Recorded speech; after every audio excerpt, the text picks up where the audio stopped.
guys? Denton Day here from the Real Sports Talk. Some of you guys may know me as Scrub Quad Pro. I do some work with their YouTube channel. Today I will be bringing you a Raw recap for June the 25th. What they're doing, we're almost at the 1,000th episode.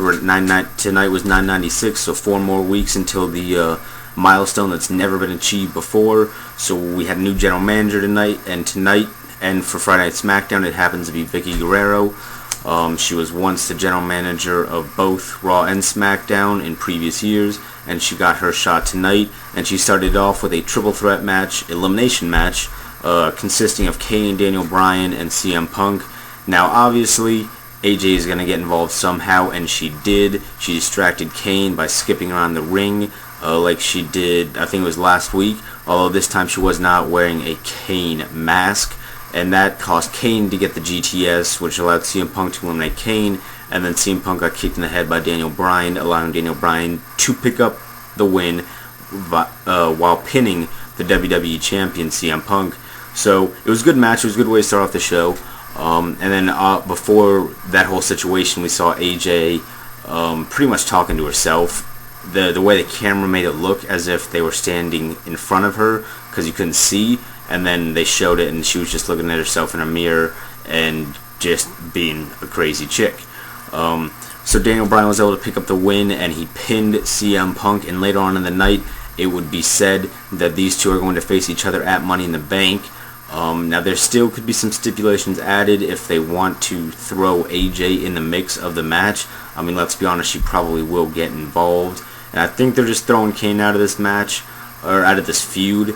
After the match, AJ and Kane had a little talk, and they pretty much separated their ways, and Kane will now be competing in the WWE Championship Money in the Bank contract match in 3 weeks. Next match, we had Brodus Clay versus The Big Show. Now, we know their history. Last month on Raw, they were scheduled to compete against each other, and The Big Show just completely destroyed everything in his path, and Brodus Clay happened to be in his path. So Brodus Clay was able to get his rematch. He did get involved at No Way Out 8 days ago, and this is his opportunity to go one-on-one against The Big Show. And if I was Brodus Clay, I'd be wishing that opportunity never came. He got the snot beat out of him. He hurt his knee. And then when he was walking up the ramp after the match was over, after Big Show beat the crap out of him, he delivered a nice knockout punch to him to go home with.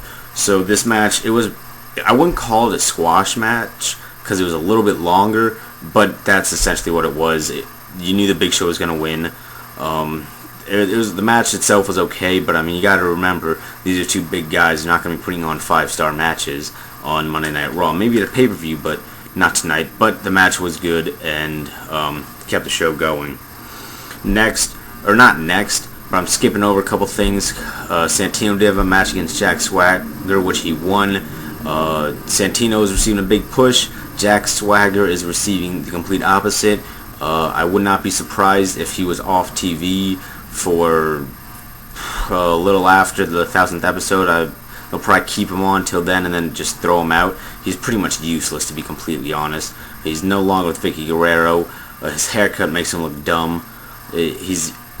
Get him out. That's all I have to say.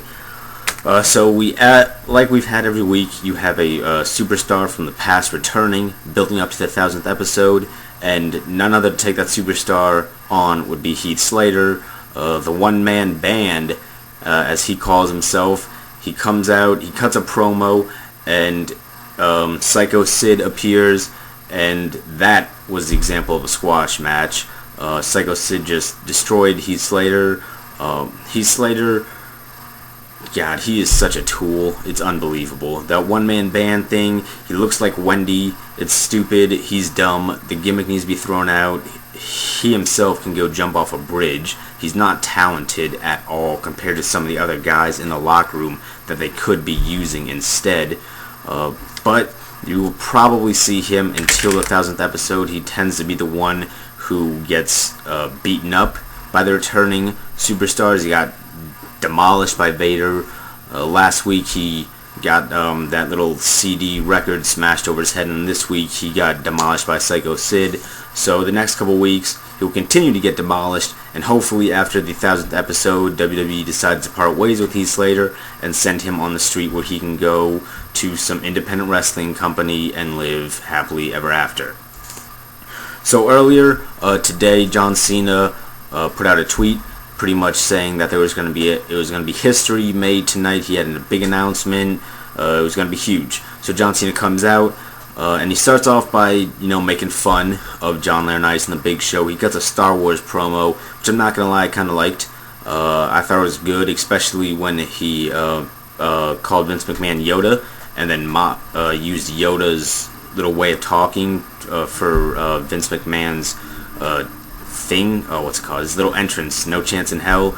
He jumbled that up like Yoda would say. I thought that was pretty cool. And then all of a sudden the lights dimmed out, like everything was off. And I'm not gonna lie, for like a solid 2 seconds, I thought maybe The Rock was gonna return, but it was not The Rock.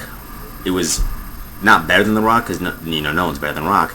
But it was Chris Jericho. He was able to return and pretty much set in stone. And well, he dicked on John Cena. Like, let's be real. And he got John Cena to say his big announcement, which happened to be that he would be in the Money in the Bank match for Raw at the Money in the Bank pay-per-view. And then Jericho went on to pretty much insult John Cena on his way of thinking about the Money in the Bank match. And then he said that he was in the match. And then Vickie Guerrero came out and said that they can't just throw themselves in the match like that, even though she'd let them throw themselves in the match like that. And she said that Kane and the Big Show would also be in this match. They're both former WWE champions. So we have 4 so far who will be in the Money in the Bank match. And then after she went on to say that, she threw John Cena and Chris Jericho in the main event, which John Cena won via disqualification after the Big Show came and dropped a leg on the back of Cena's neck. Big Show went on to chokeslam Cena and put him in the Colossal Clutch to end the show. So overall, I thought Monday Night Raw was pretty good. It's getting better, and I'm just assuming that the 1000th episode will just blow everybody away, and I really hope it does, because if it doesn't, it'll almost be a waste of time to pretty much build it up like they've been doing. I mean, let's be honest, it's a milestone. No other show has over 1,000 episodes. WWE is going to be the first one, and they've been building it up. They're building up, which is good. I thought today's show was pretty solid. I give it about 7.5 out of 10. So hopefully next week it will continue to get better. So thank you guys for watching, and I will see you next week.